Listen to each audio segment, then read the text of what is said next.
Hello বন্ধুরা, বুদ্ধের এই ওয়াল পেন্টিংটি করেছি আমাদের পূর্ব বর্ধমান জেলার ভেদিয়ার পাশের গ্রামে।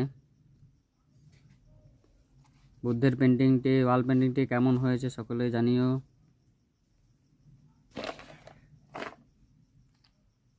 ভালো লাগলে লাইক, কমেন্ট, শেয়ার অবশ্যই করো।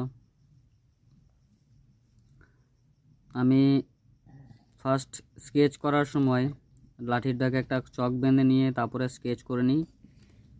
স্কেচ করা হয়ে গেলে লাইন ড্রয়িংটা করে নিই। আগে লাইন ড্রয়িংটা এখন করছি। লাইন ড্রয়িং হয়ে যাওয়ার পরে ফার্স্ট লেয়ার চাপিয়ে দেই, যে কালার থাকে সেই কালার দিই। যেমন এখানে ব্লু কালারটা ছিল, ব্লু কালারটা ফার্স্ট লেয়ার চাপিয়েছি। তারপরে ফেস টোন যেটা ছিল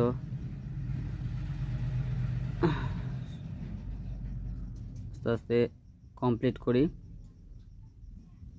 কমপ্লিট করার পর যেরকম আসে ছবিতে দেখতে থাকো তোমরা। ভালো লাগলে লাইক, কমেন্ট, শেয়ার করো। ফাইনাল রেজাল্ট এটা।